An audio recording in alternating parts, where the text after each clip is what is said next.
tearing up thinking about it, just with the Kobe situation, you know? You just never know. And so I just wanted to be a good example, you know? Never, in no world, would I hand him over to someone like that, who at a minimum, you know, is a rap star in a very controversial industry full of debauchery. People take for granted encounters. Jealous, it's a spread. It's happiness. Right. Truly happiness. What up, man? How you Right. doing? Good? What's up, dog? Good. It rains on the just and the unjust. Mm-hmm. So you could do everything right, and then your life is full of resentment then. Because you're like, right. well, You're going to go bad at one point. 1,000%. Justin Bieber's latest revelation about Diddy and Ashton Kutcher has the entire internet in a tight chokehold. Because the very second he opened his mouth, Hollywood's whole rumor machine blew up like a ticking bomb. Instantly, old interviews, forgotten friendships, and late-night party moments started resurfacing everywhere, with people dissecting every frame like they're cracking a live-action mystery. And right in the middle of this chaos, Jaguar Wright has stepped back into the spotlight, and what she's saying lines up almost too perfectly with the questions everyone's suddenly asking. She claims Ashton Kutcher's rise, his connections, and even his relationships were never as clean or innocent as Hollywood painted them. According to her, before Ashton became the lovable comedy guy, he was already moving in the same shadowy circles as Diddy. Circles that look way darker now, after everything we've learned. And yes, the same circles Justin Bieber says he struggled in. You know, seems like you would be more interested in that, like Mila Kunis and Ashton Kutcher were before Ashton and his Diddy partying became a set. Like, there's a lot of stuff that's government-based going on.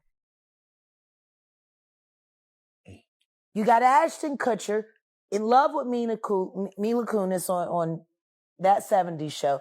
Then they break up for absolutely no reason after he starts hanging out with Diddy. Then he marries Demi Moore, who drained him of all the adrenochrome she can, and apparently he replenished himself by doing inappropriate things with their daughters. Jaguar also brings up Danny Masterson, reminding everyone how Ashton publicly stood by him back in the day. But now that Masterson is behind bars and the investigations around him have blown wide open, the internet is suddenly replaying Ashton's old support with a completely different lens. And this time, it's dripping with suspicion. And then there's the Danny Masterson connection, too. Who Vlad, if I am correct, and Ashton Kutcher both vouch for. These are weird people. But the part that's exploding the most online is when she shifts the focus to Justin Bieber. She brings up an old interview where Justin got visibly emotional while talking about Billie Eilish. His voice cracking, eyes watering, and he said, "I just want to protect her. I want her to be safe." That moment, which once felt sweet and innocent, now has people rewatching it with a whole new level of intensity. I wanted to protect the moment. You know, I don't know how many opportunities I'm going to get. You know, we never know how many opportunities we're going to get with anybody. I mean, I'm tearing up thinking about it, just with the Kobe situation, you know? You just never know. And so I just wanted to be a good example, you know? And, yeah. Did you feel protective of her? Yeah, I definitely feel protective of her. It was hard for me being that young and being in the industry and not knowing where to turn, and everyone, you know, telling me they love me and, you know, just turn their back on you in a second. So yeah, it's hard because I want her to know that, you know, she can count on me. But at the end of the day, I'm never going to force myself to be in a relationship with her. It has to be natural, right? So I just kind of, you know, let her do her thing. And if she ever needs me, I'm going to be here for her. But yeah, just protecting those moments because people take for granted encounters and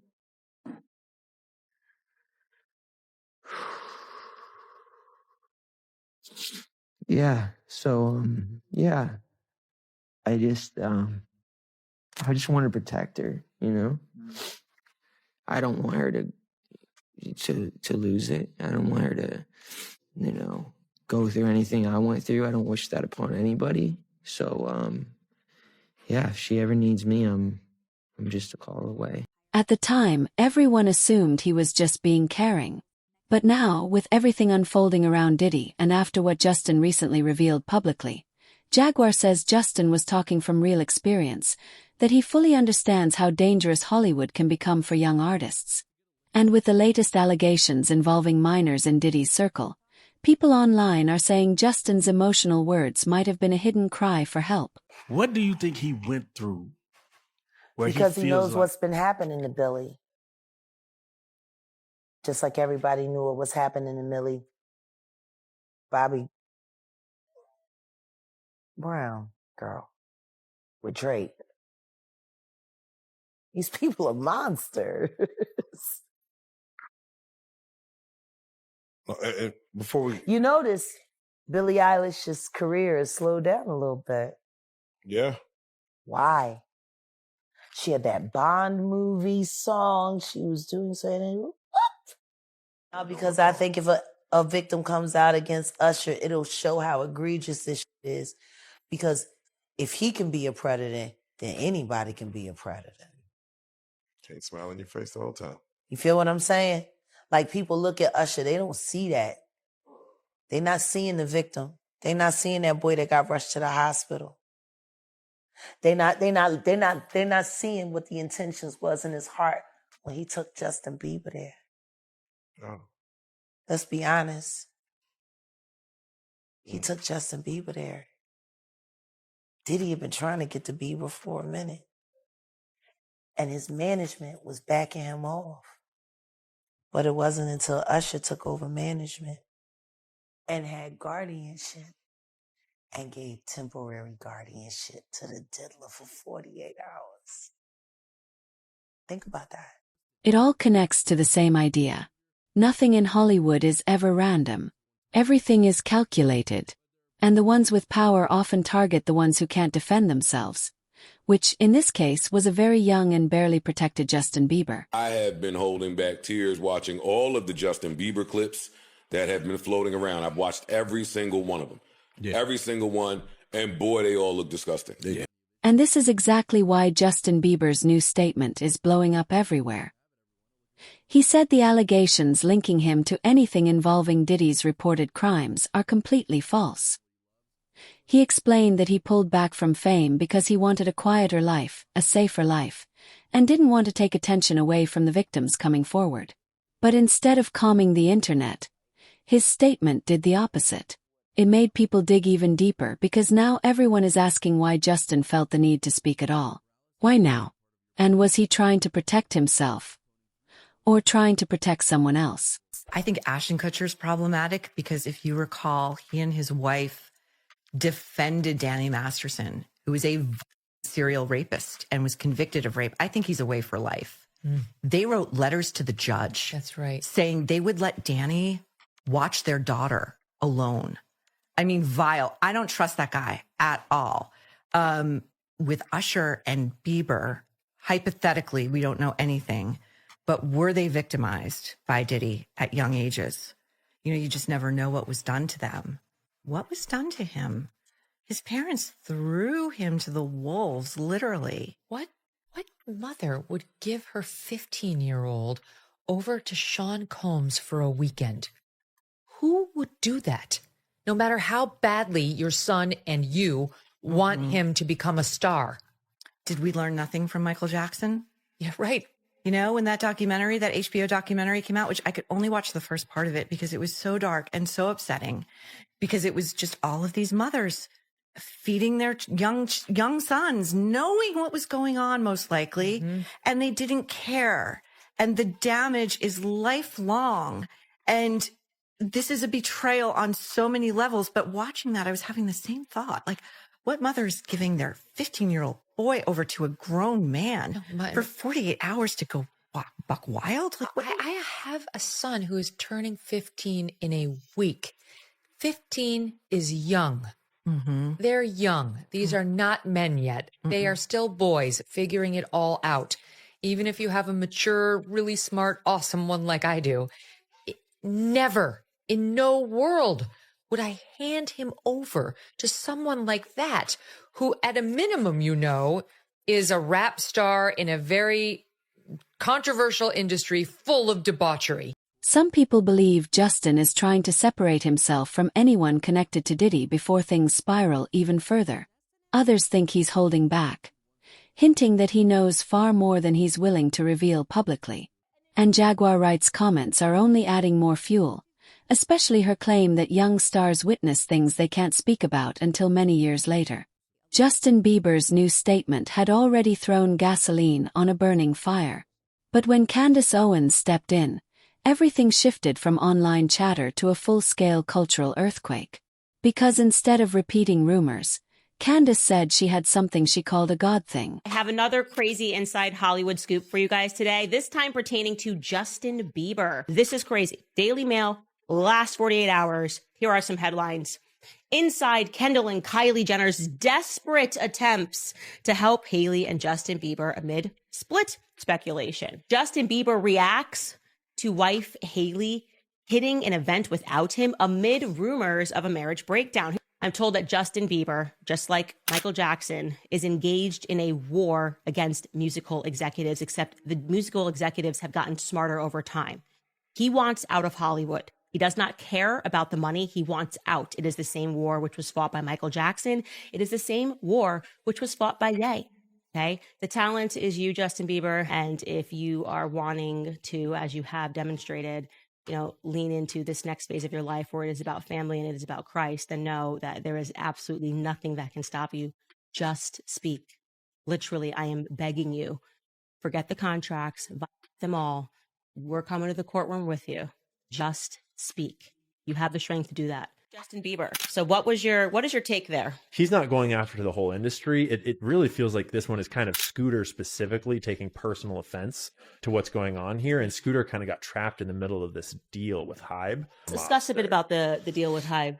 So Scooter was hemorrhaging his clients. Scooter's very well known in the industry for not being, shall we say, the nicest guy to work with or for. Over and over, artists throughout his career have left him and said that he's great until he doesn't need you anymore, and then you're discarded. And Justin was like his last big name. And he sold his whole business, Ithaca Holdings, to Hybe, which is the K-pop company, which is very like the Korean mafia of music. And he sold what he had for $1 billion to Hybe. And this company, Ithaca Holdings, was like making less than 200 million a year in revenue, I believe. So it's like they're selling it at this crazy high valuation. And presumably that's because it includes the future perpetual rights to Justin Bieber and his brand, right? Okay, I didn't even look at this. And so, yeah, Justin then goes on this crazy, more than a year-long world tour where he happens to get COVID at the start of it. And then he happens to get an injury that looks an awful lot like a vaccine injury. His wife also had she had a brain clot. Exactly. And he winds up with half his face paralyzed, can't continue. Apparently, the tour was booked out on advances, which is not uncommon for the industry as far as I'm aware. But it was such a big tour. We're talking hundreds of millions, at least tens of millions, if not hundreds of millions of dollars advanced. And so when he's partway through this tour and then can't continue, suddenly there's a whole bunch of debt that's been incurred that's not getting paid back. And obviously then Justin goes to his management and is like, so we have insurance, right? This is no problem. We have insurance for this kind of a thing. And allegedly what then was told to him is that, no, you broke your contract. So there is no insurance payout here. You actually have to cover this debt. Like all of these things reflect on the management. Right. And how poor their management style is. So that all happens in the middle, and Justin is trying to get out, and Scooter's on the hook for $1 billion worth of value. Like he's promised $1 billion worth of Justin Bieber's future to this Korean company, which he's now on the board of. It feels to me like everyone is sort of trapped in bad ideas that are sort of leveraged to the hilt in terms of how much money is involved and how many promises are involved. And it all revolves around Justin continuing to produce music, which like anyone who's had a kid or a creative in their life knows that no creative dude like Justin is going to be producing hit singles if he hates you and you're trying to control his whole life. And so it feels like we're seeing not only these smear campaigns to try to get him back in line coming from Scooter, but it also feels like we're seeing Justin kind of acting out because he has no power. He's in secret litigation. They won't let him open a new clothing company. They won't let him like professes, faith in God, or they're slandering that. So it's messy in every direction. Yeah. It's really interesting because it also makes you just revisit everybody in the past that has kind of gone through a similar thing, a similar cycle. She now believes there are people inside the industry who may be trying to tear Justin's life apart from the inside, simply because he knows too much about Diddy. In their eyes, he isn't just another celebrity.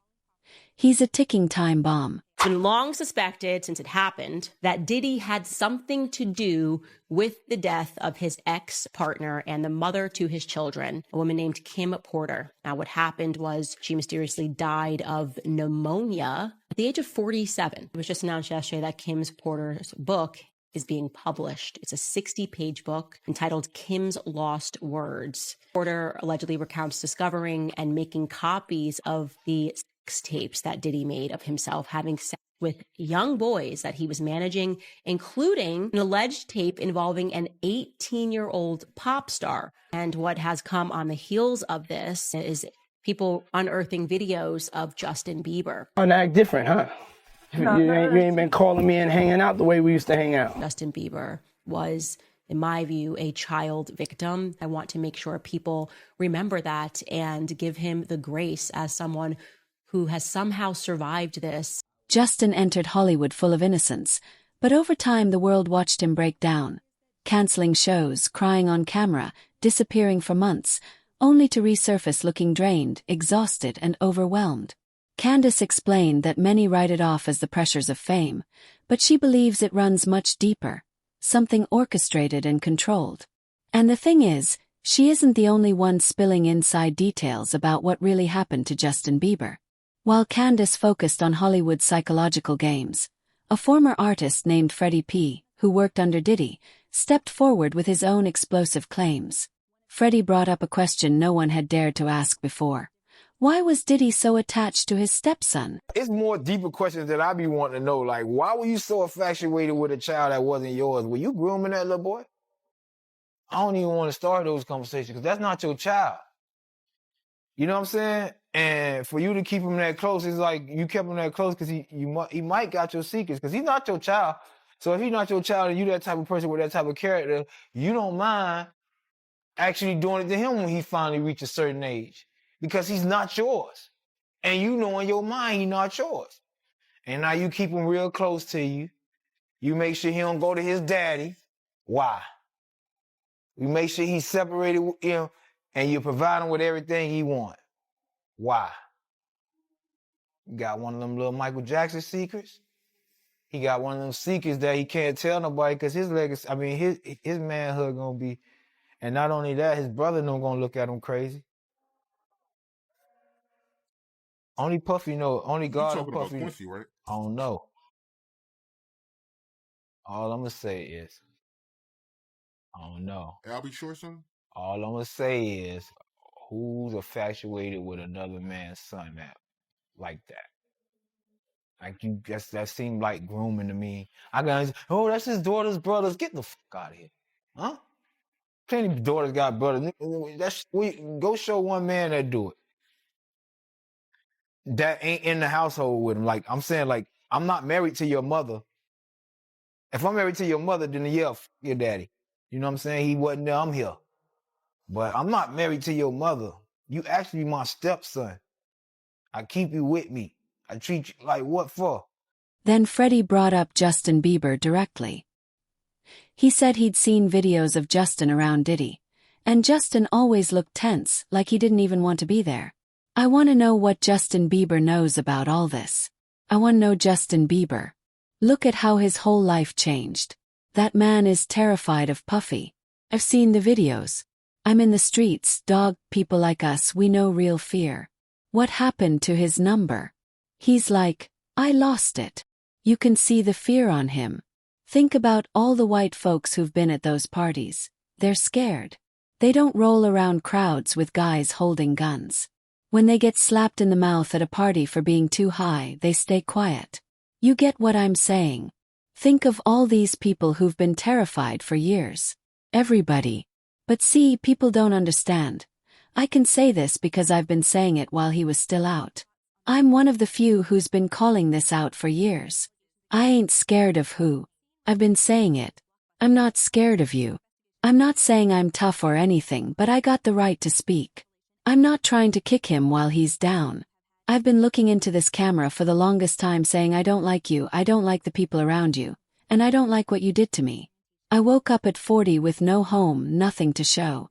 I'm like, what happened to 20 years? 20 years where I couldn't do anything because he dragged me into a lifestyle. You feel me? A lifestyle where anything you do goes on the news. Anything you do gets blown up. You can't just be a regular man anymore. You can't hustle. You can't stand on a corner. Everybody who drives by knows you. You can't get a job, people take pictures of you. They want to talk about it. Your whole life becomes a circus. Nobody wants to deal with that. No man wants that in 2022. One of Diddy's yacht events in 2022 even turned into a police investigation after a staff member made a report about Christian Combs. The woman, Grace Omar, said she was pressured to drink something she didn't trust and then felt unsafe until she escaped. That incident is now part of a bigger pattern investigators are examining. So, when Ashton refuses to talk about what he saw, people understand why. But Ashton's connection to Diddy wasn't just about the parties. They had this competitive friendship, like two guys always trying to outdo each other every time they hung out. We became fast friends, Ashton said. We used to hang out, watch football. He came over once when I was going for a run and said he'd go with me. Halfway through he's like, "Yo, I'm running out of gas." But paparazzi were everywhere, and he didn't want to look weak. He's saying, "You gotta slow down without making it look like you're slowing down. I can't look like I'm not gonna finish this." And he was losing it. Like me right now with these wings and this heat kicking in. But after that run, he was so upset about getting smoked that he decided he would run the New York Marathon that year. And he immediately started training. He just can't lose. Even when he's inches from humility, it becomes his motivator. And Diddy admitted it himself. Those paparazzi photos lit a fire under him. He didn't want a single moment looking vulnerable. That mindset of needing to look powerful fits everything we're seeing now. In that same interview, Ashton even said he doesn't want to talk about their escapades. Diddy party stories. They're our favorite genre, the interviewer said. Yeah, wow, Ashton replied. I've got a lot I can't tell. Years later, Diddy described his friend group as a modern rat pack. Him, Ashton, Jamie Foxx, and other huge names, clubbing every night, making headlines everywhere. That's crazy, someone said recently. But you heard Ashton Kutcher is worried Diddy might lie about his friends. You heard that. That's what I've been saying, Gene Deal responded. If the federal government wanted someone bigger than Diddy and he had information on them, he'd hand it over. But they'd have to want it. Ashton and Diddy were tight. One time me, him, Ash, and Kushner went to a Nets game and met Jay-Z there. They were close. So could Diddy throw other celebrities under the bus? Why would it have to be a lie? If he's cornered, he'll be as truthful as possible. Enough truth to make himself look clean. So Ashton has every reason to be nervous if he was doing things with Diddy. Because if it comes down to survival, Diddy will tell investigators whatever he needs to protect himself. Gene continued. Remember that group they had, the Brat Pack? Diddy, him, a couple other guys. Leonardo and someone else. They all might be worried now. Because Ashton's comment sounds like he's scared Diddy might expose something. That's why he made that statement, to set the tone early. To say, this guy's going to lie on us. But here's the truth. Wherever Diddy went, the cameras went too. He recorded everything. So investigators might already have the tapes. And have you had contact with the feds? The interviewer asked. I haven't spoken to a prosecutor, Gene said. I haven't spoken to anyone involved with what's going on with Brother Love, Diddy, Sean Combs. None of it. There's no reason for them to talk to me. Everything I said publicly was about things happening to people around us. Nothing criminal that would put Sean Combs in jail. People want to act like I said so much that I helped get him locked up. But they can't even tell you what law I said he broke. Ask anyone. What did Gene Deal say that got Puff arrested? They can't answer. Gene then pointed out something even more alarming. The federal government has reportedly been watching Diddy since 2011, 14 years. Gene said if investigators had enough evidence back then, they could have stopped everything that followed. They could have prevented what happened to over 100 people who eventually came forward. So why didn't they? The leading theory is that Diddy wasn't their target. He was their tool, a way to gather blackmail material on everyone in his circle. And that includes names as big as Ashton Kutcher. What do you guys think? Do you think we'll ever see Justin finally speak about what he went through with Diddy? Let us know in the comments.